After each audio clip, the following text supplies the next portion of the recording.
الحمد لله نحمده ونستعينه ونستغفره ونعوذ بالله من شرور أنفسنا ومن سيئات أعمالنا من يهده الله فلا مضل له ومن يضلل فلا هادي له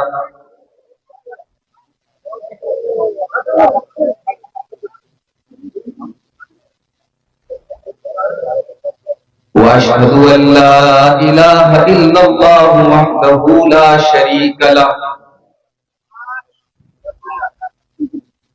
وأشهد أن محمدا عبده ورسوله يا أيها الذين آمنوا اتقوا الله حق تقاته ولا تموتن إلا وأنتم مسلمون يا أيها الناس اتقوا ربكم الذي خلقكم من نفس واحدة وخلق منها زوجها وبث منهما رجالا كثيرا ونساء واتقوا الله الذي تساءلون به والأرحام إن الله كان عليكم رقيبا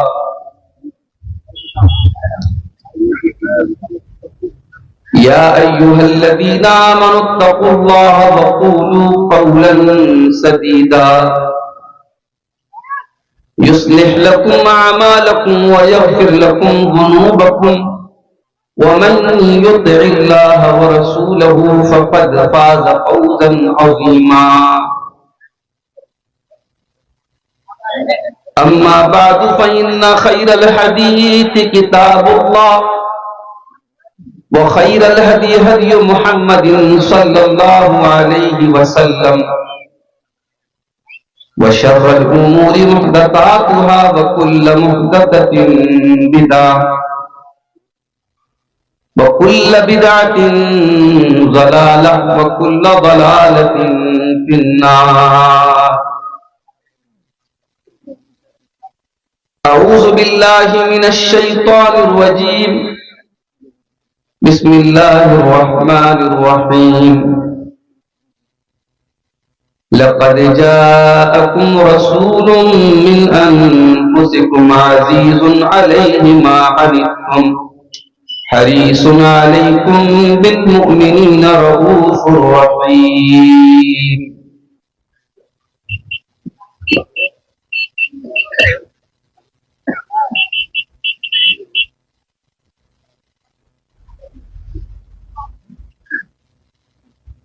سلام اس پر کہ جس نے بے کسوں کی دستگیری کی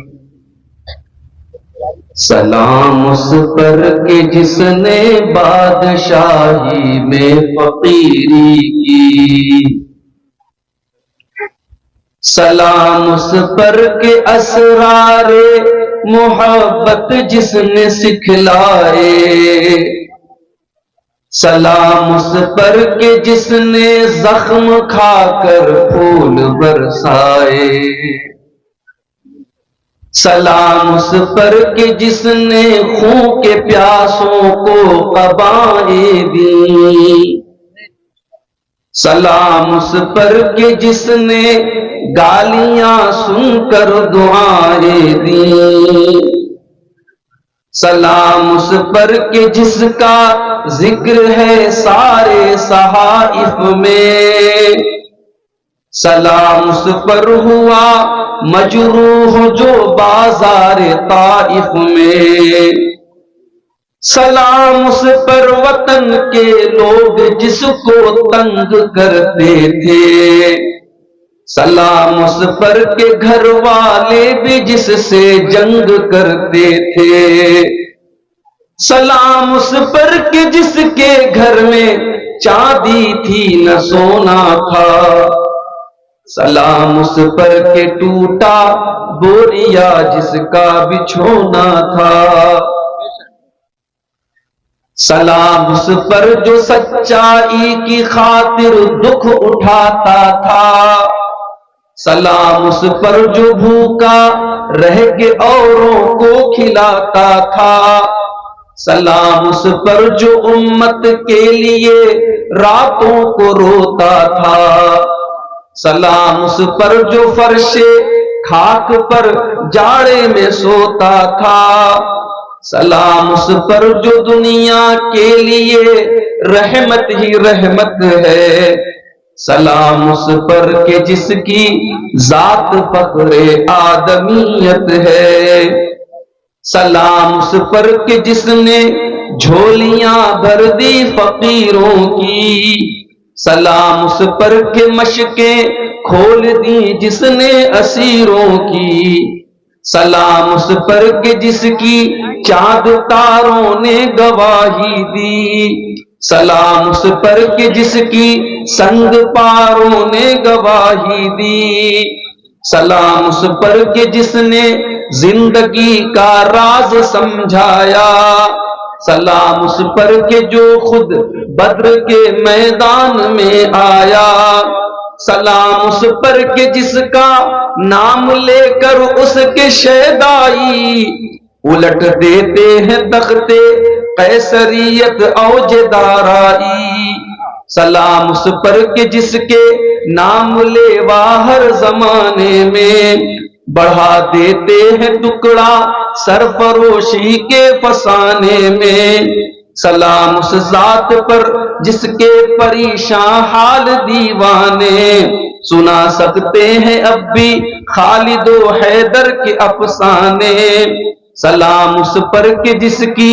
بزم میں قسمت نہیں سوتی، درود اس پر کہ جس کے ذکر سے سیری نہیں ہوتی، درود اس پر کہ جس کے تذکرے ہیں پاک بازوں میں، درود اس پر کہ جس کا نام لیتے ہیں نمازوں میں، درود اس پر جسے شمع شبستان ازل کہیے، درود اس ذات پر فخر بنی آدم جسے کہیے، درود اس پر سلام اس پر سلام اس پر درود اس پر، اللہم صلی وسلم مبارک علیہ۔ صدر محترم، ناظم اجلاس، محترم بزرگوں، نوجوان ساتھیوں، ماں اور بہنوں، پیارے بچوں، آج کا یہ پروگرام کافی پہلے اس پروگرام کی تاریخ متعین ہوئی تھی اور اسحاق بھائی جو اس پروگرام کے ذمہ دار ہیں، انہوں نے 1 سال پہلے ہی سے مجھ سے یہ وعدہ لیا تھا کہ مجھے آج کے اس پروگرام میں آنا ہے، مگر ہم سب جانتے ہیں کب کس کے ساتھ کیا حالات ہو جائیں کوئی نہیں جانتا، اور میری اپنی سچویشن یہ ہے، کل رات میں گجرات کے واپی میں ایک پروگرام میں تھا، وہاں سے ٹرین پکڑ کر کے ممبئی آیا، صبح ممبئی کی فلائٹ سے بنارس سے سیدھے مدرسے کے بعد چونکہ آج کے اس پروگرام میں آنا تھا اور بنارس مغل سرائے سے صرف ایک ہی ٹرین تھی اس روٹ کی، برہم پترا ایکسپریس، اس ٹرین کو پکڑنے کے لیے میں بائک سے اپنے مدرسے سے اسٹیشن کے لیے نکلا، 5 منٹ کی دیر ہو گئی اور ٹرین میری آنکھوں کے سامنے سے نکلی۔ اس کے بعد کوئی آپشن نہیں تھا، کوئی فلائٹ وغیرہ بھی نہیں تھی اور میں اسٹیشن ہی پر بیٹھا تھا۔ پھر یہ طے ہوا کہ اب ایک ہی راستہ ہے کہ وہاں سے میں 4 ویلر کے ذریعے، کار کے ذریعے آؤں۔ گوگل پر میں نے چیک کیا 650 کلومیٹر کا سفر، اور گوگل کے مطابق 12 سے 13 گھنٹے لگ سکتے تھے۔ میں نے اللہ کا نام لے کر کے، چونکہ مسلسل سفر میں تھا، رات میں بھی 1-2 گھنٹہ ٹرین میں جو سویا ہوں، اور اس کے بعد پھر یہ سفر کرنا تھا۔ اللہ کی توفیق سے مسلسل 12 گھنٹے سفر کرنے کے بعد تقریباً 2 بجے آپ کے سونا کوڑ کے علاقے میں پہنچا، اور یہ اللہ کا کرم ہے، اس کی توفیق ہے اور آپ حضرات کی محبت ہے کہ اتنی رات کے باوجود آپ حضرات منتظر ہیں اور بیٹھے ہوئے ہیں. ہماری مائیں بہنیں بھی بہت ساری بیٹھی ہیں. اللہ تعالیٰ آپ سب کی، ہم سب کی حاضری کو قبول فرمائے، اور جو باتیں اس سے پہلے مقررین نے بیان کی اور جو باتیں میں بیان کرنے جا رہا ہوں، ان میں جو باتیں صحیح ہوں، جو قرآن و سنت کے مطابق ہوں، اللہ تعالیٰ ان باتوں کو ہم سب کو اس پر عمل کرنے کی توفیق عطا فرمائے. آمین. میرے بھائیوں، ہم اور آپ بڑے خوش نصیب ہیں. اللہ تعالیٰ نے ہم پر بہت بڑا کرم اور احسان یہ کیا کہ اس نے ہمیں اور آپ کو اپنے بے شمار نبیوں میں اپنے آخری نبی کا امتی بنایا. ہمیں اور آپ کو اللہ تعالیٰ نے مذہب اسلام کا پیروکار بنایا. دنیا میں آج لاکھوں مت ہیں، سمپردائے ہیں، مذہب ہیں، دھرم ہیں، ان کی اپنی اپنی اپاسنا اور پوجا کی پدھتی ہے، طریقے ہیں، مگر اللہ تعالیٰ نے ہمیں اور آپ کو اسلام سے نوازا. ہمیں اور آپ کو اللہ تعالیٰ نے توحید سے نوازا. یہ اللہ کی سب سے بڑی نعمت ہے، اور یہی وجہ ہے کہ قرآن مجید میں اللہ تبارک و تعالیٰ نے کسی اور چیز کے اوپر احسان نہیں جتایا. کسی اور چیز کا نام لے کر کے اللہ نے یہ نہیں کہا کہ میں نے یہ چیز تم کو دے کر کے تم پر احسان کیا. لیکن اللہ تعالیٰ نے جب اپنے آخری نبی جناب محمد رسول اللہ صلی اللہ علیہ وسلم کو اس دھرتی پر بھیجا تو اللہ تعالیٰ نے اس کو اپنا بہت بڑا احسان قرار دیا. سورہ آل عمران میں اللہ نے فرمایا لَقَدْ مَنَّ اللَّهُ عَلَى الْمُؤْمِنِينَ إِذْ بَعَثَ فِيهِمْ رَسُولًا مِّنْ أَنفُسِهِمْ يَتْلُو عَلَيْهِمْ آيَاتِهِ وَيُزَكِّيهِمْ وَيُعَلِّمُهُمُ الْكِتَابَ وَالْحِكْمَةَ. اے ایمان والو، اللہ تعالیٰ کا بہت بڑا احسان ہے تمہارے اوپر، بہت بڑا کرم ہے تمہارے اوپر. اس نے اپنے آخری نبی کو تمہارے اندر بھیجا، رسولا من انفسہم، اور ایسا رسول بھیجا جو تم ہی میں سے ہے. تم کھانا کھاتے ہو، میرا نبی بھی کھانا کھاتا ہے. تم بیمار ہوتے ہو، میرا نبی بھی بیمار ہوتا ہے. تمہیں دنیا کی ضرورتیں لاحق ہوتی ہیں، میرے نبی کو بھی دنیا کی ضرورتیں لاحق ہوتی ہیں. ہم نے ایسا نبی بھیجا جو تم ہی میں سے ہے، تاکہ تمہارے لیے وہ نبی آئیڈیل بن سکے، آدرش بن سکے، نمونہ بن سکے. یتلو علیہم آیاتہ، اور اس نبی کا بہت بڑا احسان یہ کہ وہ قرآن کی آیتوں کو پڑھ پڑھ کے تم کو سناتے ہیں. اللہ نے اگر صرف قرآن کو اتارا ہوتا، قرآن کو تم پر تو لیتے، مگر قرآن کو سمجھنے کے لیے پریکٹیکل ضرورت تھی. اللہ نے اپنے نبی کو پریکٹیکل کرنے کے لیے، قرآن کو سمجھانے کے لیے اپنے نبی کو بھیجا. وہ نبی قرآن کی تھیوری بھی پڑھاتے تھے، وہ قرآن کو پڑھ پڑھ کے سنایا بھی کرتے تھے اور قرآن پر عمل کر کے بھی دکھایا کرتے تھے. وَيُزَكِّيهِمْ، اور وہ نبی تمہیں پوتر کرنے کے لیے، تمہیں پاک کرنے کے لیے، تمہیں صاف کرنے کے لیے آیا تھا. تمہارے اندر بہت ساری گندگیاں تھی.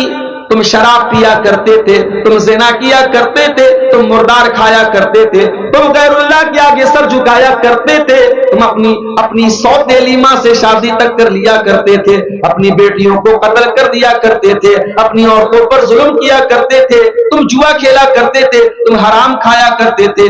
وَيُزَكِّيهِمْ، اس نبی نے آ کر کے تم کو پوتر کر دیا، تمہیں پاک کر دیا، تمہیں تمام گندگیوں سے نکالا. وَيُعَلِّمُهُمُ الْكِتَابَ وَالْحِكْمَةَ، اور اس نبی کا تیسرا کام یہ ہے، وہ نبی تمہارے لیے ٹیچر بن کر کے آئے، تمہیں تعلیم دینے کے لیے آئے. وہ قرآن کے ٹیچر بن کر کے آئے، وہ حدیث کے ٹیچر بن کر کے آئے. ہمارے نبی ٹیچر تھے، معلم تھے. آپ نے ہمیں کتاب و سنت کی تعلیم دی. یہ الگ بات ہے. جس نبی کو اللہ نے ٹیچر کہا، معلم کہا، اور جس نبی کے اوپر قرآن کی پہلی آیت اقرا کے ذریعے نازل ہوئی کہ اے نبی آپ پڑھیے، اس نبی کے امتیوں کا حال آج کیا ہے؟ آج بھارت کی سرزمین پر، آج بھارت کی دھرتی پر مسلمان دنیا کی تعلیم میں بھی بہت پیچھے اور دین کی تعلیم میں بھی بہت پیچھے ہے۔ مسلمانوں کی بستیوں میں آپ چلے جائیں، ڈھنگ کے اسکول نہیں، ڈھنگ کے مدرسے نہیں، کالجز نہیں، یونیورسٹیز نہیں۔ مسلمانوں کی بستیوں کی پہچان ساؤتھ سے لے کر کے نارتھ تک اور ویسٹ سے لے کر کے ایسٹ تک اور کشمیر سے لے کر کے کنیا کماری تک مسلمانوں کی پہچان ہے بریانی کی اور کباب کی اور پراٹھے کی اور طرح طرح کے کھانے پینے کی چیزوں سے۔ میرے بھائیوں، مسلمانوں کے علاقے کھانے پینے کے شوق سے پہچانے جاتے ہیں۔ مسلمان تعلیم کے لیے، کوچنگ سینٹر کے لیے، اداروں کے لیے اور تعلیم کے لیے بہت کم جاتے ہیں۔ یہ بڑے افسوس کی بات ہے۔ ہمارے نبی معلم تھے، ہمارے نبی ٹیچر تھے، ہمارے نبی دنیا کو تعلیم دینے آئے تھے، دنیا کو جہالت سے نکال کر کے علم کی روشنی دینے آئے۔ ہم اس نبی کے امتی ہیں میرے پیارے بھائی۔ اس نبی کا مقام یہ ہے، اس نبی کی عظمت یہ ہے کہ اللہ تبارک و تعالیٰ نے جتنے نبیوں کو دنیا میں بھیجا، ہر نبی سے اللہ تعالیٰ نے ایگریمنٹ لیا، ہر نبی سے اللہ تعالیٰ نے وعدہ کروایا کہ اگر میرا آخری نبی تمہاری زندگی میں آئے گا تو تم میرے آخری نبی کو فالو کرو گے، میرے آخری نبی پر ایمان لاؤ گے، میرے آخری نبی کا سپورٹ کرو گے۔ اس کی دلیل کیا ہے؟ اللہ سورہ آل عمران میں فرماتا ہے وَإِذَا أَخَذَ اللَّهُ مِيثَاقَ النَّبِيِّينَ لَمَا آتَيْتُكُم مِّن كِتَابٍ وَحِكْمَةٍ۔ اللہ تعالیٰ نے تمام نبیوں سے ایگریمنٹ لیا، وعدہ لیا، اے میرے نبیوں، اے میرے رسولوں، میں نے تم کو اپنی کتاب دی ہے، میں نے تم کو نبی بنایا ہے۔ ثُمَّ جَاءَكُمْ رَسُولٌ مُصَدِّقٌ لِّمَا مَعَكُمْ۔ اے میرے نبیوں، اگر تمہاری زندگی میں ہمارا آخری نبی آ جائے جو تمہاری شریعتوں کی تصدیق کرنے والا ہوگا، لَتُؤْمِنُنَّ بِهِ وَلَتَنصُرُنَّهُ، تو تم وعدہ کرو کہ تم میرے آخری نبی کی مدد کرو گے، تم اس کے اوپر ایمان لاؤ گے۔ قَالَ أَقْرَرْتُمْ وَأَخَذْتُمْ عَلَىٰ ذَلِكُمْ إِصْرِي۔ اللہ نے سارے نبیوں سے یہ ایگریمنٹ لیا کہ کیا تم اس بات کا اقرار کرتے ہو، کیا تم اس بات پر حامی بھرتے ہو؟ سارے نبیوں نے کہا قالوا اقررنا، ہاں اللہ میں اقرار کرتے ہیں۔ قال فاشهدوا وانا معكم من الشاهدين، اللہ نے فرمایا تم گواہ رہنا اور میں بھی گواہ ہوں کہ اگر میرا آخری نبی تمہاری زندگی میں آ جائے تو تم اس کے اوپر ایمان لے آؤ۔ یہ ہمارے نبی کا مقام ہے میرے بھائی۔ اگر ہمارے نبی کی زندگی میں اگر کوئی دوسرا نبی بھی آ جاتا، اگر کسی دوسرے نبی کی زندگی میں اگر اللہ کے آخری نبی آ جاتے تو اس نبی کو بھی ہمارے نبی کی پیروی کرنا پڑتا۔ یہ مقام ہے میرے نبی کا۔ آج لوگ اپنے بزرگوں کی بات پر، اپنے پیروں کی بات پر، اپنے اماموں کی بات پر، اپنے بڑوں کی بات پر اللہ کے رسول کی بات کو ٹھکرا دیتے ہیں۔ میرے بھائیوں، ایسے لوگوں کو اپنی ایمان کی خیر منانی چاہیے۔ نبی کی بات جہاں آ جائے، نبی کا فرمان جہاں آ جائے، وہاں پھر اپنا دماغ، اپنی عقل، اپنی منطق، اپنی لاجک مت لگاؤ۔ میں حضرت عمر فاروق کو دیکھیے، ایک مرتبہ حضرت عمر فاروق تورات کا ایک نسخہ لاتے ہیں اور اس کو اللہ کے نبی کے سامنے لا کر کے پڑھنے لگتے ہیں۔ اللہ کے نبی کا چہرہ غصے سے لال ہو جاتا ہے۔ ابو بکر صدیق کہتے ہیں کہ اے عمر، کیا تم اللہ کے نبی کا چہرہ نہیں دیکھ رہے ہو؟ دیکھو اللہ کے رسول کتنے غصے میں ہیں۔ حضرت عمر فاروق نے جب نبی کا چہرہ دیکھا، تورات کے اس نسخے کو زمین پر ڈال دیا اور فوراً ادب کے ساتھ کہنے لگے اعوذ باللہ من غضب اللہ، میں اللہ کی پناہ چاہتا ہوں اللہ کے غضب سے۔ رضیت باللہ ربا وبمحمد رسولا وبالاسلام دینا، میں اللہ کو اپنا رب مانتا ہوں، میں محمد کو اپنا رسول مانتا ہوں، میں اسلام کو اپنا دین مانتا ہوں۔ آپ نے فرمایا والذی نفس محمد بیدہ، اے عمر اس اللہ کی قسم جس کے ہاتھ میں محمد کی جان ہے، لو بدا لکم موسیٰ، اگر آج حضرت موسیٰ بھی زندہ ہو جائیں، اگر آج حضرت موسیٰ بھی آ جائے اور تم مجھے چھوڑ کر کے موسیٰ علیہ السلام کی پیروی کرنے لگو، لزللتم عن سواء السبیل، تو تم سیدھے راستے سے بھٹک جاؤ گے، تم صراط مستقیم سے بھٹک جاؤ گے۔ پتہ یہ چلا کہ جب نبی کے رہتے ہوئے حضرت موسیٰ علیہ السلام جیسے پیغمبر کی نہیں چل سکتی تو کسی امتی کی کیسے چلے گی؟ اس لیے بات نوٹ کر لو کہ اللہ کے آخری نبی کے آنے کے بعد اب اگر کسی کو جنت میں جانا ہے، کسی کو اللہ کیا کامیاب ہونا ہے، اللہ کے جہنم سے بچنا ہے، تو اسے اللہ کے آخری نبی کا کلمہ پڑھنا پڑے گا اور آپ کے اوپر ایمان لانا پڑے گا۔ یہاں تک کہ اگر کوئی توحید کا قائل ہے، کوئی ایک اللہ کے آگے سر جھکاتا ہے، لیکن اگر وہ محمد رسول اللہ صلی اللہ علیہ وسلم کا کلمہ نہیں پڑھتا ہے تو وہ نجات نہیں پا سکتا ہے۔ ڈاکٹر ذاکر نائک نے ایک مرتبہ کسی تقریر میں کہا تھا کہ اگر کوئی توحید کا قائل ہے، کوئی لا الہ الا اللہ پڑھتا ہے اور محمد رسول اللہ نہیں پڑھتا ہے، تو ڈاکٹر ذاکر نائک صاحب نے کہا تھا کہ اس کی 99.99% امید تو یہی ہے کہ وہ جہنم میں جائے گا، مگر 0.1% گنجائش ہے کہ وہ جنت میں جائے گا۔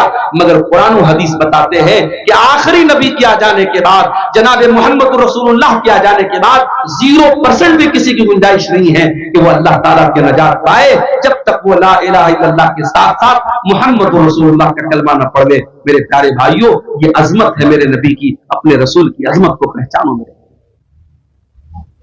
ہم جانتے ہیں مسلمان خانہ کعبہ کی طرف نماز پڑھنے سے پہلے کدھر کی طرف منہ کر کے نماز پڑھتے تھے؟ بیت المقدس کی طرف۔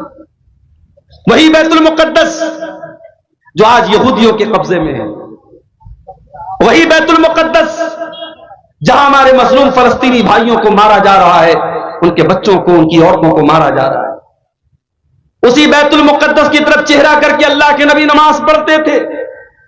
مگر آپ کے دل میں یہ تمنا تھی، آپ کا دل چاہتا تھا کہ اللہ تبارک و تعالیٰ خانہ کعبہ کو ہمارا قبلہ بنا دے، مسجد حرام کو ہمارا قبلہ بنا دے۔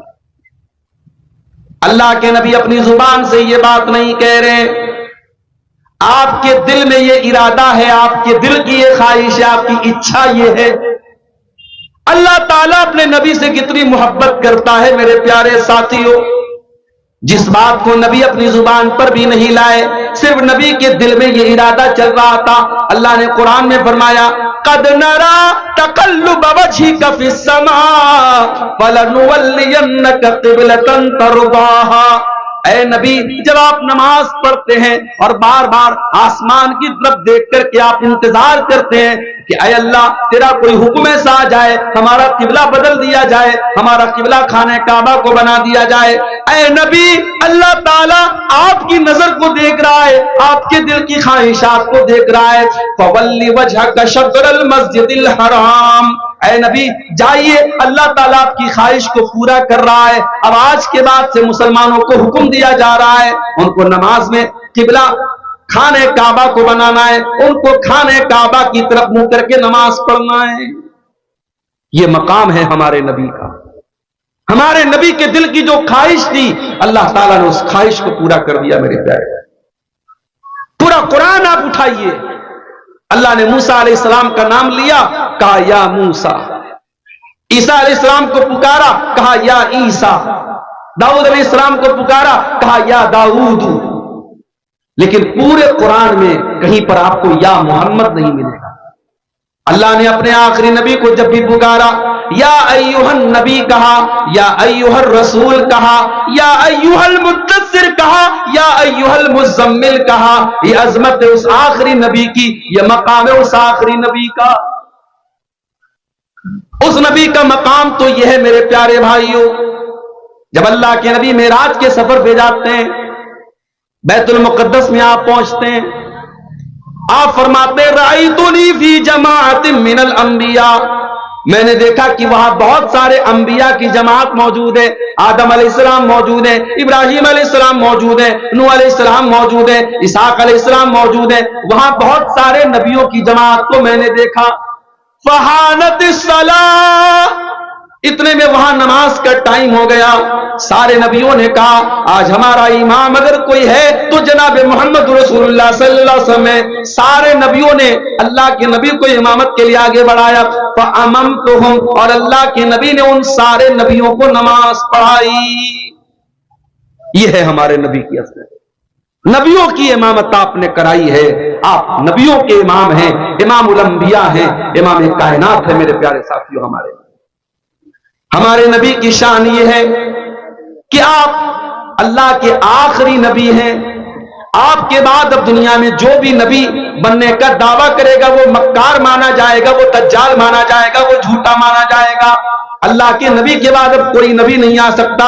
ما کان محمد ابا احد من رجالکم ولکن رسول اللہ وخاتم النبیین۔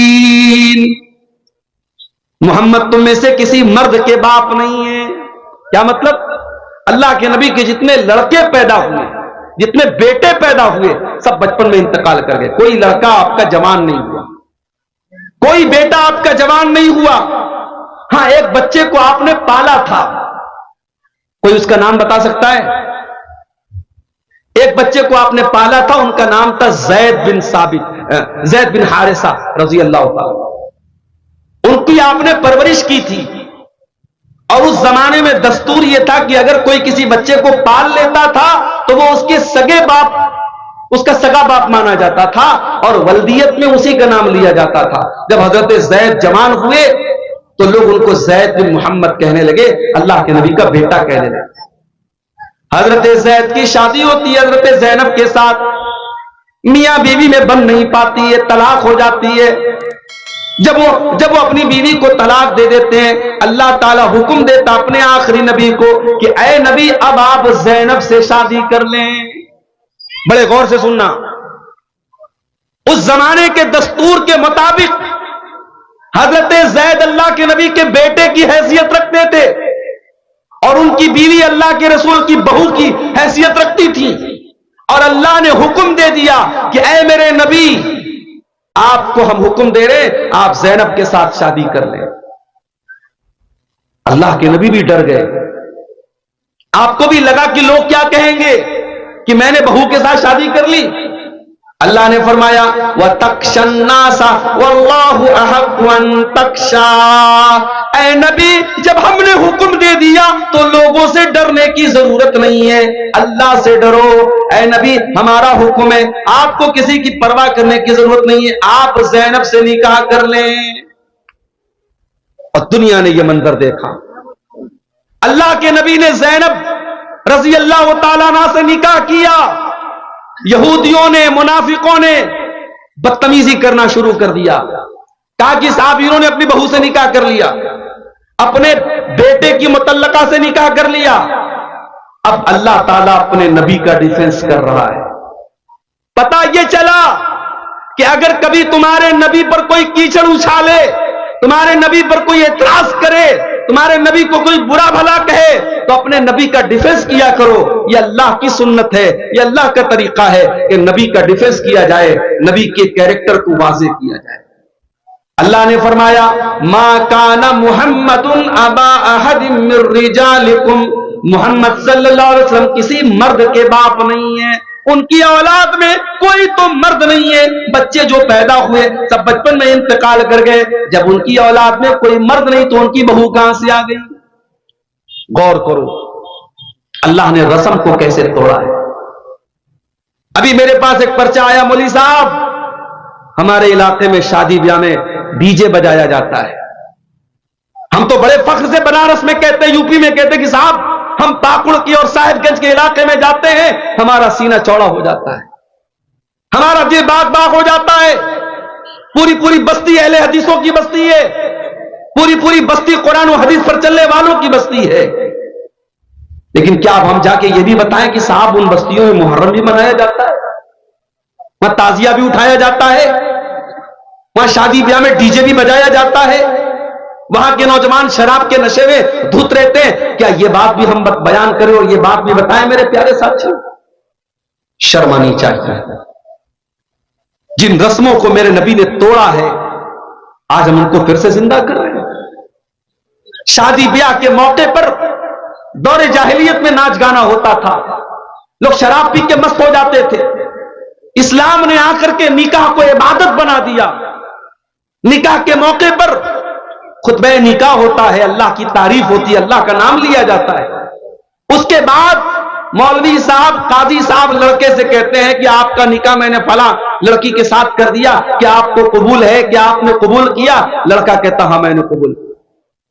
اسلام نے تو نکاح کو عبادت بنا دیا، نکاح کو برکت کی چیز بنا دیا، اور ہم ڈی جے بجا کر کے اور اپنے گھر کی عورتوں کو نچا کر کے اور ان سے گانا ان کے منہ سے نکلوا کر کے ہم اس نکاح کو کی برکت کو ختم کر رہے ہیں۔ میرے بھائی شرم آنی چاہیے ہمیں۔ اور میرے نبی رسم کو توڑنے کے لیے آئے تھے۔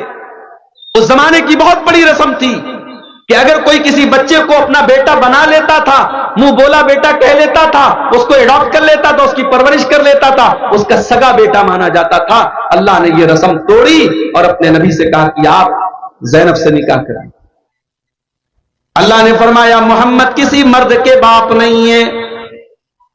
اس پر ایک اور سوال کیا گیا کہ سارے مسلمانوں کو تو 4 شادیوں کی اجازت تھی، لیکن اللہ کے رسول کے نکاح میں آلریڈی 4 بیویاں تھی اور حضرت زینب 5ویں بیوی تھی۔ ایک اعتراض یہ بھی کیا گیا سارے مسلمان تو 4 شادیاں ہی کر سکتے ہیں، یہ اللہ کے نبی 5ویں شادی کیوں کر رہے ہیں؟ فرمایا وَلَٰكِن رسول اللہ، وہ اللہ کے رسول ہیں، تم ان کو اپنے جیسا مت سمجھو، اپنے اوپر قیاس مت کرو، وہ اللہ کے حکم سے کر رہے ہیں۔ وہ 5 نکاح کیا وہ 9 نکاح کر سکتے ہیں؟ تمہیں اعتراض کرنے کا کوئی حق حاصل نہیں ہے۔ ایک اور اعتراض کیا گیا کہ اگر شادی کرنی ہی تھی کوئی اور کر لیتا، ابو بکر کر لیتے، عمر کر لیتے، عثمان کر لیتے، علی کر لیتے، کوئی صحابی کر لیتے، اللہ کے نبی کو اپنے منہ بولے بیٹے کی متعلقہ سے نکاح نہیں کرنا چاہیے۔ یہ اعتراض بھی لوگوں نے کیا۔ فرمایا وخاتم النبیین، میرا نبی تو آخری نبی ہے، میرے نبی کے اوپر تو نبوت کی مہر لگائی جا چکی ہے، اب آپ کے بعد کوئی نبی آنے والا نہیں ہے۔ اگر آپ رسم و رواج کو نہیں توڑیں گے، اگر آپ رسم و رواج کو ختم نہیں کریں گے تو کون ختم کرے گا؟ افسوس کی بات ہے میرے بھائیوں، جو نبی رسم و رواج کو توڑنے کے لیے آئے تھے، آج اس نبی کے امتی رسم و رواج میں ڈوبے پڑے۔ جہیز کی گندگی آج آپ کے اس اہل حدیث سماج میں اور آپ کے اس انصاری سماج میں پائی جاتی ہے۔ باقاعدہ ڈیمانڈ ہوتی ہے، لڑکی والوں سے باقاعدہ ڈیمانڈ ہوتی ہے، لڑکی سسرال آتی ہے، قدم قدم پہ تانے دیے جاتے ہیں، تو کیا لے کے آئی، تیرے باپ نے کیا دیا تجھے؟ ساس تانا دیتی ہے، سسر تانا دیتا ہے۔ یہ ہمارے سماج کا یہ حال ہے میرے پیارے بھائیوں۔ آج یہی وجہ ہے کہ آج بیٹیاں بوجھ بن گئی۔ آج بیٹیاں کیوں ماں کے پیٹ میں کیوں ماری جا رہی ہیں؟ کیوں ہاسپٹلوں کے ڈسٹ بین میں بچیاں پائی جا رہی ہیں؟ کیوں بھارت میں ہر منٹ میں ایک بچی قتل ہو رہی ہے؟ اگر آپ اس کے ریزن پر غور کریں گے، اس کے اسباب پر غور کریں گے، بہت بڑی وجہ یہ جہیز نام کا ناسور ہے۔ ایک لڑکی جب پیدا ہوتی ہے، باپ کی پیشانی پر بل آ جاتا ہے، ماں کی پیشانی پر چنتا کی لکیریں آ جاتی ہیں۔ کیوں؟ جب بیٹی آتی ہے تو ذمہ داری بن کے آتی ہے، ماں باپ کو لگتا ہے اس کے جہیز کا انتظام کرنا پڑے گا۔ ابھی اتر پردیش کے سدھارتھ نگر میں میرا پروگرام تھا، اتفاق سے رات میں 9 بجے میں پہنچا، ایک نکاح کی تقریب تھی، نکاح کا فنکشن تھا۔ مجھ سے لوگوں نے کہا مولانا آپ بڑے موقع سے آئے ہیں، نکاح پڑھا دیجئے۔ ایک ڈاکٹر صاحب ہیں، اپنی جماعت کے ہیں، لڑکی والے بھی اہل حدیث ہے، لڑکا والا بھی اہل حدیث سے، آپ نکاح پڑھا دیجئے۔ میں نے نکاح پڑھا دیا۔ نکاح پڑھانے کے بعد میں ایک صاحب کہنے لگے مولانا آپ نے نکاح تو پڑھا دیا، آپ کو معلوم ہے اس نکاح میں جہیز کتنا ملا ہے؟ میں نے کہا مجھے تو نہیں معلوم۔ کہا کہ لڑکا چونکہ ڈاکٹر ہے تو 5 لاکھ روپیہ کیش اور 10 لاکھ کی گاڑی اس کو ملی۔ 5 لاکھ روپے کیش اور 10 لاکھ روپے کی گاڑی لڑکی والوں سے باقاعدہ ڈیمانڈ کر کے لیا گیا ہے۔ تو میں نے کہا اس کا مطلب لڑکی والے بہت پیسے والے لوگ ہیں، بہت بڑے لوگ ہیں؟ کہا نہیں مولوی صاحب، زمین بیچ کر کے لڑکی والوں نے یہ کام کیا۔ اللہ، ہم اس لیول پر پہنچ گئے۔ ایک لڑکی کا باپ اپنی لڑکی کی شادی کرنے کے لیے اپنا گھر بیچے، اپنی زمین بیچے، اپنی کڈنی بیچے، اپنا جسم بیچے، اور اس کے بعد وہ لڑکی کی شادی کرے۔ میرے پیارے ساتھیوں، اللہ کی قسم یہ میرے نبی کا طریقہ نہیں ہے، یہ میرے نبی کو اسوہ نہیں ہے۔ میرے نبی نے بیٹیوں کو بوجھ نہیں بنایا ہے، میرے نبی نے تو بیٹیوں کو رحمت بنایا تھا، میرے نبی نے تو بیٹیوں کو رحمت بتایا تھا۔ میرے نبی نے جو طریقہ بتایا ہے اس طریقے میں کبھی لڑکی کے باپ کو کسی کے دروازے پہ جا کے بھیک مانگنے کی ضرورت نہیں ہے، کسی بینک سے لون لینے کی ضرورت نہیں ہے۔ اسلام نے تو لڑکی کے باپ پر کسی بھی طریقے کی دعوت بھی نہیں رکھی ہے۔ دعوت بھی دے گا تو لڑکے کا باپ دے گا، ولیمہ کا انتظام لڑکے والا کرے گا، لیکن آج افسوس کی بات یہ ہے ہم اہل حدیث بھی ہیں صاحب, ہم بڑے پکے مسلمان بھی ہیں, ہم جو ہے بہت اپنے آپ کو دیندار بھی کہہ رہے ہیں, اور یہ ساری گندگیاں آج ہمارے اندر ہیں. میرے پیارے ساتھیوں, اس نبی کا کلمہ پڑھتے وقت ہمیں سوچنا چاہیے, اس نبی سے اپنا نام جوڑتے وقت ہم سوچنا چاہیے کہ وہ نبی کیسے تھے اور ہم کیسے ہیں.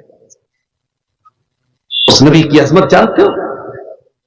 اللہ نے فرمایا لقد جاءکم رسول من انفسکم عزیز علیہ ما عنتم. اے مسلمانوں, تم اللہ کا شکریہ ادا کرو, اللہ نے تم کو اتنا پیارا رسول دیا, اتنا پیارا رسول دیا. عزیز علیہ ما عنتم, جب تمہیں تکلیف پہنچتی ہے میرے نبی کو برا لگتا ہے, تمہاری تکلیف میرے نبی کے دل کو چوٹ پہنچاتی ہے, تم تکلیف میں پڑتے ہو اور درد میرے نبی کو ہوتا ہے. عزیز علیہ ما عنتم حریص علیکم, اور وہ نبی تمہیں ہر طریقے سے فائدہ پہنچانا چاہتے ہیں. ہمارے نبی کا مشن ایک تھا میرے بھائی, لوگوں کا کیسے فائدہ ہو جائے, لوگوں کا کیسے بھلا ہو جائے, لوگ کیسے جہنم کی آگ سے بچ جائے, یہی مشن تھا میرے نبی. طائف میں پتھر کیوں کھایا آپ نے؟ آپ کے اوپر نماز کی حالت میں آپ کا گلا دبانے کی کوشش کی گئی, آپ کی گردن پر گندگی لا کے ڈالی گئی, آپ کو شاعر کہا گیا, آپ کو پاگل کہا گیا, آپ کو جادوگر کہا گیا, آپ کو مکہ سے نکلنے پر مجبور کیا گیا, آپ سے جنگ لڑی گئی, جنگ احد میں آپ کے دانت توڑے گئے, آپ کا چہرہ لہو لہان ہو گیا, آپ زخمی ہو گئے, آپ کو زہر دیا گیا. یہ ساری تکلیفیں میرے نبی نے کس لیے برداشت کی؟ کیا نعوذ باللہ میرے نبی کو شہرت چاہیے تھی؟ میرے نبی کو دنیا کی دولت چاہیے تھی؟ میرے نبی کو دنیا میں نام کمانا تھا؟ نہیں, میرے نبی کا ایک ہی مشن تھا, وَلَعَلَّكَ بَاخِعٌ نَفْسَكَ عَلَىٰ آثَارِهِمْ إِن لَّمْ يُؤْمِنُوا بِهَٰذَا الْحَدِيثِ أَسَفًا. اے نبی, آپ کو تو بس ایک بات کی چنتا ہے, ایک بات کی فکر ہے, لوگ کیسے ایمان لے آئیں. اے نبی, اس چنتا میں, اس فکر میں کہیں آپ اپنے آپ کو ختم نہ کر لیں, کہیں آپ اپنے آپ کو ہلاک نہ کر لیں. نبی کا تو ایک ہی مشن تھا میرے بھائی, نبی لوگوں کو جہنم کی آگ سے بچانے کے لیے آئے تھے.